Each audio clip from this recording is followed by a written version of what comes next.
Γεια σου μικρό μου. Ήρθα να σε σκεπάσω και να σε φιλήσω για καληνύχτα. Μαμά, δεν θα πιστέψεις τι συνέβη σε μένα και τον παππού σήμερα στην παραλία. Τι συνέβη? Με τον παππού φτιάχναμε ένα κάστρο στην άμμο. Α, περάσατε πολύ ωραία.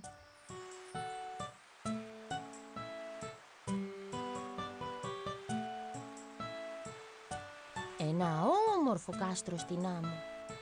Ήταν τεράστιο και το κάστρο μας έμοιαζε σαν αληθινό. Είχε και πύργους και παράθυρα και σημαίες. Ήταν τόσο τέλειο που εγώ ήθελα να μπω μέσα στο κάστρο. Α, μέσα στο κάστρο. Ναι, αλλά δεν ήθελα να μπω μέσα μόνος μου. Ζήτησες τον παππού να έρθει κι αυτός μαζί σου? Όχι, μπήκα με την αρκουδίτσα. Την αρκουδίτσα από το σχολείο σου? Ναι, εμφανίστηκε στα ξαφνικά. Τι ωραία έκπληξη. Ναι, και εγώ στην αρχή ντρεπόμουν και έκρυψα το πρόσωπό μου.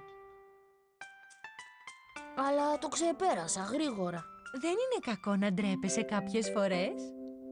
Και όταν δεν ντρεπόμουν πια, της είπα: «Αρκουδίτσα, έλα να παίξουμε. Εγώ θα είμαι ο πρίγκιπας και εσύ η πριγκίπισσά μου». Τι ωραία ιδέα.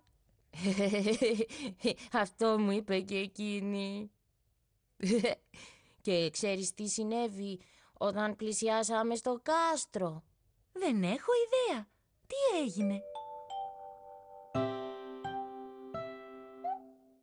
Ξαφνικά άνοιξε η πύλη και το κάστρο ολοένα και μεγάλωνε και έγινε πάρα πολύ μεγάλο. Α, Η αρκουδίτσα και εγώ μπήκαμε μέσα στο κάστρο.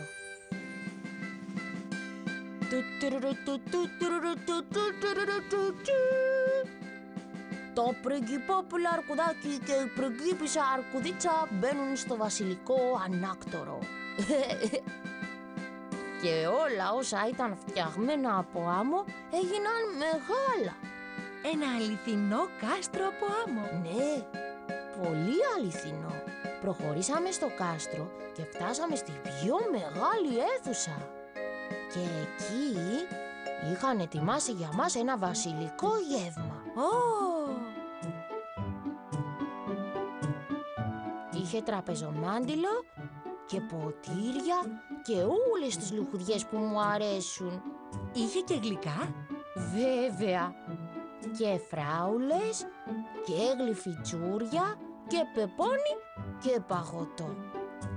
Δοκιμάζαμε τα πάντα και ξαφνικά ακούσαμε: Αρκουδάκι, αρκουδίτσα, πού είστε? «Παππού, παππού, εδώ είμαστε μέσα στο κάστρο».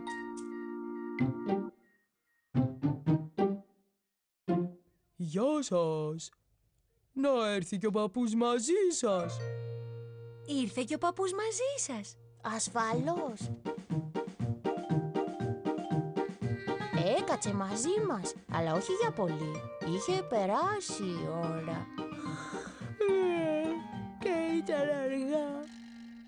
Μαμά, αύριο μπορούμε να πάμε μαζί στην παραλία. Ασφαλώς και μπορούμε. Θα φτιάξουμε ένα κάστρο στην άμμο και μετά θα καλέσω την πριγκίπισσα αρκουδίτσα και εσένα να επισκεφτείτε το κάστρο. Θέλω πολύ να το επισκεφτώ. Καληνύχτα, αρκουδάκι μου.